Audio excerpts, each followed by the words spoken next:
कहते हैं कि दुनिया में मन सबसे ज्यादा शक्तिशाली चीज होता है। अगर किसी चीज को तुम पूरे मन से चाह लो तो तुम उसे हासिल कर सकते हो।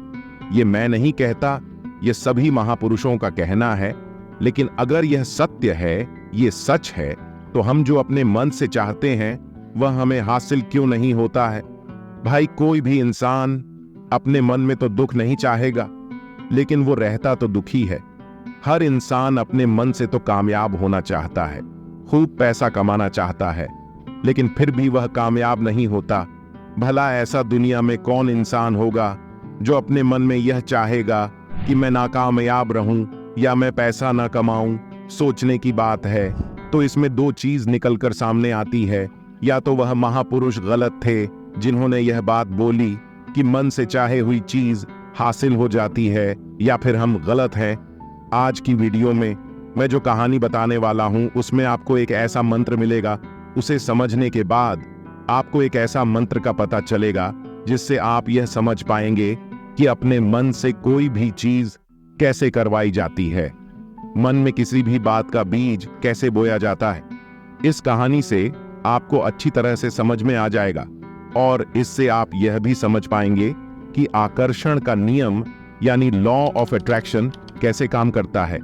कहानी छोटी सी है लेकिन बहुत ही गहरी है। इस वीडियो को पूरा लास्ट तक देखना, तो ही आप अच्छे से इस कहानी का पूरा लाभ ले पाएंगे। तो चलिए कहानी शुरू करते हैं और समझते हैं कि मन को वश में कैसे किया जाता है। एक बार की बात है, एक आदमी के जीवन में सिर्फ दुख ही दुख थे। वह जो भी काम करता उस बेचारे का वह काम पूरा ही नहीं होता।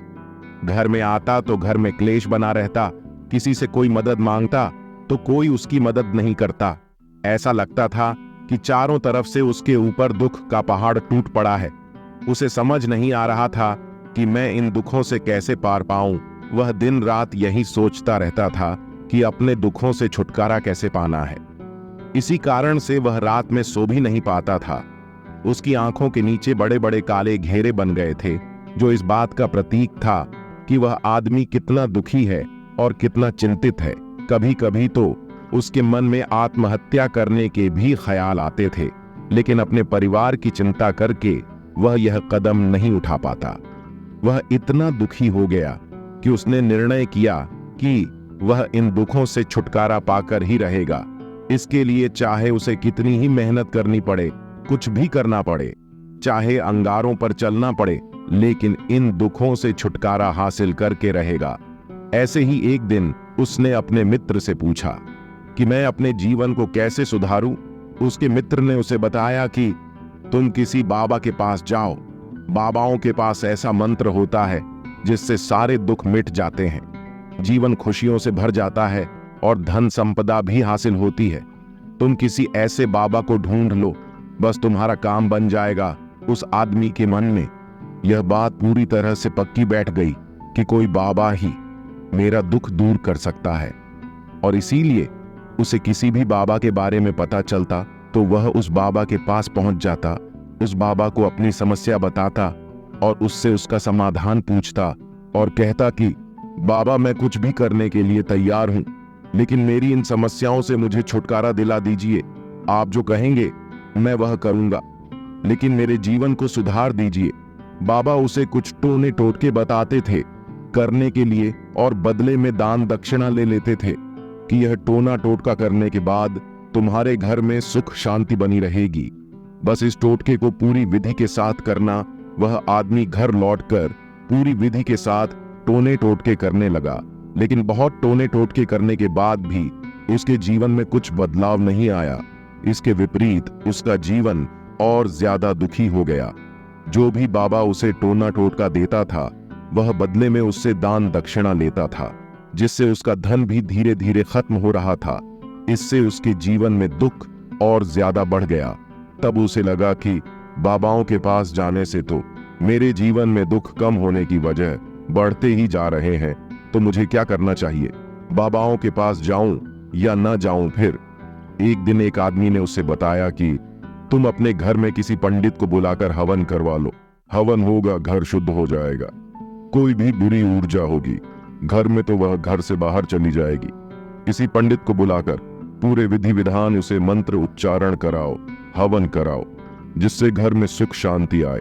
उस आदमी के मन में यह बात बैठ गई और उसने एक पंडित को अपने घर पर बुलाकर हवन करवा दिया।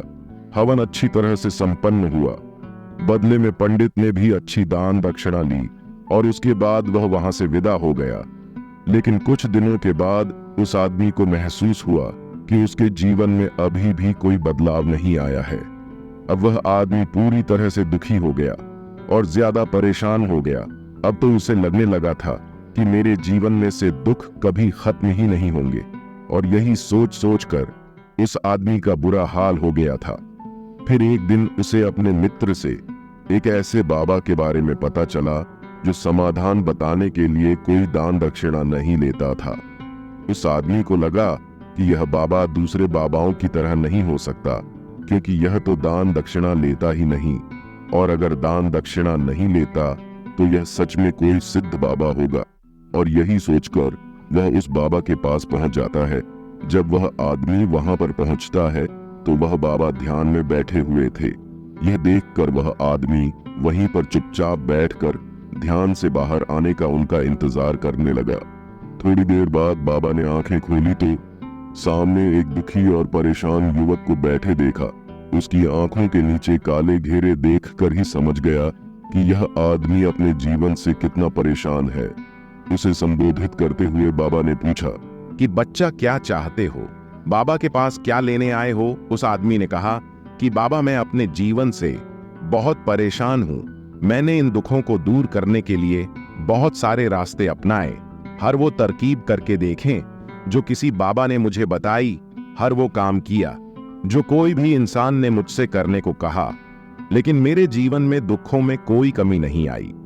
बाबा इसके विपरीत मेरे जीवन में दुखों में बढ़ोतरी हो गई है। मुझे समझ में नहीं आ रहा है कि मैं क्या करूं। कभी कभी तो मैं आत्महत्या करने की सोचता हूं, लेकिन मैं अपने परिवार की सोचकर मैं यह कदम नहीं उठाता हूं। मैंने आपके बारे में बहुत सुना है बाबा, और मैं बहुत उम्मीद के साथ आपके पास आया हूं। कृपया करके मुझे कोई ऐसा मार्ग बताएं जिससे मुझे अपने दुखों से छुटकारा मिल जाए। मैं अपने दुखों से छुटकारा पाने के लिए कुछ भी करने को तैयार हूं। आप मुझे कोई भी रास्ता बताएं, चाहे वह रास्ता कितना ही कठिन क्यों ना हो, मैं उसको पार करके रहूंगा। बाबा ने महसूस किया कि आदमी तो सच में बहुत परेशान है। बाबा ने उसकी बात सुनकर कहा कि बच्चा, दुखों को दूर करने के लिए मंत्र ऐसे ही नहीं मिलते हैं। मंत्र पाने के लिए कुछ करना पड़ता है। तुम कुछ कर सकते हो। यह सुनकर पहले तो उस आदमी ने सोचा कि यह बाबा भी मुझसे दान दक्षिणा मांगेंगे, लेकिन और कोई रास्ता न पाकर उस आदमी ने कहा, बाबा आपको जितना भी दान दक्षिणा चाहिए मैं देने के लिए तैयार हूं, लेकिन आपका मंत्र सच्चा होना चाहिए, वह पूरा होना चाहिए, उसका फल मुझे मिलना चाहिए। उसके बाद मैं आपको जो भी दान दक्षिणा लेना चाहते हो मैं आपको दे दूंगा। बाबा ने कहा, दान दक्षिणा तो बहुत छोटी चीज है, मुझे वह नहीं चाहिए। इस पर वो आदमी सोच विचार करके बोला, तो बाबा मैं अंगारों पर भी चलने के लिए तैयार हूं, आप मुझे बस आज्ञा दीजिए। बाबा ने कहा कि अंगारों पर चलने वाली छोटी चीज मैं तुमसे नहीं कराने वाला हूं। मैं जो तुमसे कराने वाला हूं वह बहुत कठिन मंत्र है, उसे पूरा कर पाओगे? उसने कहा, बाबा आप मुझे बताइए तो सही, मुझे करना क्या होगा? मैं कुछ भी करने के लिए तैयार हूं। इस पर बाबा ने उसे कहा कि यहां से जब तुम अपने घर जाओ तो रास्ते में अपने मन में यह दोहराते जाना कि मैं सुखी हूं, मैं सुखी हूं। बार बार अपने मन में यही दोहराना, और याद रहे जुबान पर यह नहीं आना चाहिए, यह सिर्फ मन में दोहराना है। यह सुनकर वो आदमी बोला, बाबा बस इतनी सी बात, ये तो मैं चुटकी बजाते कर लूंगा, लेकिन इससे होगा क्या? बाबा बोले कि इस मंत्र को करके तो देखो। वैसे भी तुमने इतने बाबाओं के मंत्र किए हैं, तो इस मंत्र को भी करके देख लो। उस आदमी ने सोचा कि बाबा कुछ दान दक्षिणा तो ले नहीं रहे हैं, और छोटा सा मंत्र है, इसे तो मैं कर ही लूंगा। वो बोला, ठीक है बाबा, मैं यह मंत्र जरूर करूंगा। और वो आदमी यह कहकर वहां से चलने लगा। लेकिन जैसे ही वह चलने लगा, पीछे से बाबा ने बोला कि बच्चा एक बात याद रखना, जब तुम यह मंत्र अपने मन में दोहराना तो तुम्हारे मन में बंदर के विचार नहीं आने चाहिए, बंदर का ख्याल भी नहीं आना चाहिए, तो ही यह मंत्र सिद्ध होगा। आदमी बोला, मुझे तो आज तक बंदर का कोई विचार नहीं आया, तो अब क्यों आएगा? आप चिंता मत करिए बाबा, मैं बस मन में यही दोहराऊंगा कि मैं सुखी हूं, मैं सुखी हूं। इसके अलावा बंदर का कोई भी विचार मेरे मन में नहीं आएगा। यह कहकर वह आदमी वहां से चल देता है। वह अपने मन में मैं सुखी हूं, मैं सुखी हूं, यह दोहराता हुआ थोड़ी दूर ही चला था कि उसके मन में अचानक बंदर का ख्याल आ गया। बंदर का ख्याल एक बार आया और चला भी गया, लेकिन उस आदमी ने सोचा, आज तक तो मुझे बंदर का कोई भी विचार नहीं आया, यह आज बंदर का विचार क्यों आ गया?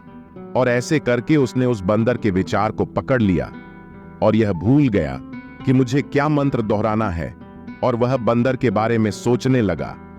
जब थोड़ी देर बाद फिर से उसे होश आया तो वह फिर से अपना वही मंत्र दोहराने लगा जो बाबा ने उसे बताया था, मैं सुखी हूं, मैं सुखी हूं।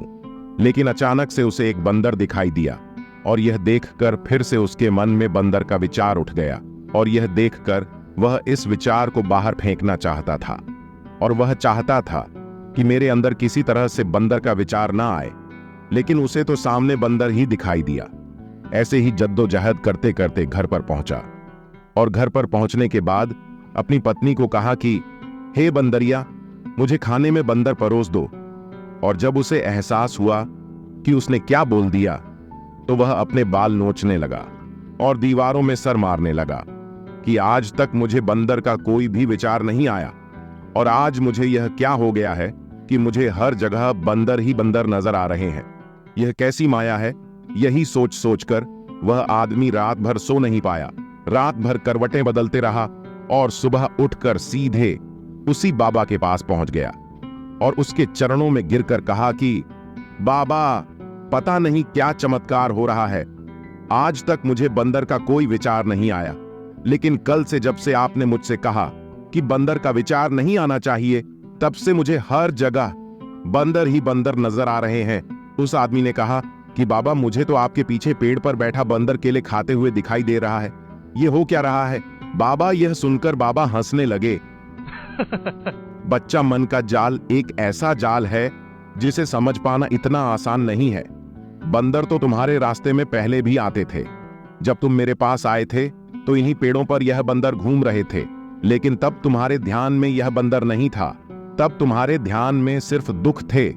इसके बाद बाबा ने उसे बताया कि बच्चा, हम जिस चीज से भी दूर भागना चाहते हैं, वही चीज हमारे मन में बहुत गहरे में प्रविष्ट हो जाती है और हमारे अंतर्मन में समा जाती है। असल में हम जिस चीज से छुटकारा पाना चाहते हैं, उससे छुटकारा इसीलिए पाना चाहते हैं कि वह हमारे साथ बहुत गहरे से जुड़ी हुई है, और हम जितना ही उससे छुटकारा पाना चाहते हैं, वह उतनी ही गहरी हमारे मन में बैठती चली जाती है और आखिरकार हमारे अंतर्मन में छा जाती है। ऊपर से तो हम चाहते हैं सुखी होना कि मैं सुखी हूं, सुखी हूं। हमारे होंठ भी यही बोलते रहते हैं, लेकिन हमारे मन में दुख समाये होते हैं। हमारे विचारों में, हमारे मन में दुख ही दुख दिखाई देते हैं। इसीलिए अपनी जुबान से बार बार यह बोलने से कि मैं सुखी हूं, मैं सुखी हूं, हम सुखी नहीं होंगे जब तक यह मंत्र हमारे अंतर्मन में प्रविष्ट नहीं होगा। इस पर उस आदमी ने पूछा कि बाबा, लेकिन यह मंत्र हमारे अंतर्मन में प्रविष्ट कैसे होगा? यह सुनकर बाबा ने कहा कि बच्चा, अपने दुखों से लड़ना बंद कर दो। जब तक तुम अपने दुखों को दूर करने की सोचते रहोगे, तब तक वो दुख तुमसे चिपके रहेंगे, तब तक वो दुख तुम्हारे अंतर्मन पर अपना राज्य बनाए बैठे रहेंगे। और जिस दिन तुम उन दुखों के बारे में सोचना ही छोड़ दोगे, उन दुखों से छुटकारा ही नहीं पाना चाहोगे, उसी दिन से तुम्हारे जिंदगी से दुख गायब हो जाएंगे। क्योंकि किसी भी चीज से छुटकारा पाने के लिए हमें उस चीज के बारे में सोचना पड़ता है, और हम जितना ही उस चीज के बारे में सोचते हैं, वह उतनी ही गहरी हमारे मन में प्रविष्ट होती चली जाती हैं। हम अधिकतर समय दुखों के बारे में ही सोचते हैं। हम यही सोचते हैं कि हमारे जीवन में दुख है और हमें इससे छुटकारा पाना है। इसी वजह से बार बार सोचने से वो दुख हमारे अंतर्मन में प्रविष्ट हो जाते हैं और हमें एहसास भी नहीं होता। इसीलिए अगर तुम दुखों से छुटकारा पाना चाहते हो, तो दुखों से छुटकारा पाने के बारे में सोचना छोड़ दो। तुम्हें दुखों से छुटकारा मिल जाएगा अक्सर आदमी धूम्रपान छोड़ना चाहता है, शराब छोड़ना चाहता है। सुबह अपने आप से यह वादा करता है कि मैं कोई भी गलत काम नहीं करूंगा, लेकिन शाम को जब लौटता है तो नशे में चूर होकर लौटता है। ऐसा क्यों होता है? जो हम सोच रहे हैं वह पूरा कर ही नहीं पा रहे हैं। असल में हम उस चीज को बहुत ज्यादा तवज्जो दे रहे हैं, उस चीज को बहुत ज्यादा अहमियत दे रहे हैं। जब भी हम उस चीज को छोड़ने के बारे में सोचते हैं तो हम उसकी इंपॉर्टेंस यानी कि विशेषता और ज्यादा बढ़ा देते हैं। हमारा मन उस चीज के बारे में जितना ज्यादा सोचेगा, शराब या धूम्रपान छोड़ने के बारे में जितना ज्यादा सोचेगा, हमारा मन उतना ही उस चीज के पीछे ज्यादा भागेगा। हमें उस चीज से लड़ना नहीं है, बल्कि बिना सोचे गुजर जाना है। और अगर हम इस मंत्र को समझ लेते हैं तो हम अपने जीवन में जो भी पाना चाहते हैं उसे अपने अंतर्मन में डाल सकते हैं। और एक बार वो लक्ष्य हमारे अंतर्मन में बैठ जाता है तो फिर सफलता पाने में कोई समस्या नहीं आती, कोई दिक्कत नहीं आती। तो दोस्तों, कैसी लगी आपको यह वीडियो? कमेंट में जरूर बताना। अच्छा लगा तो इस वीडियो को लाइक करके चैनल को सब्सक्राइब कर लो।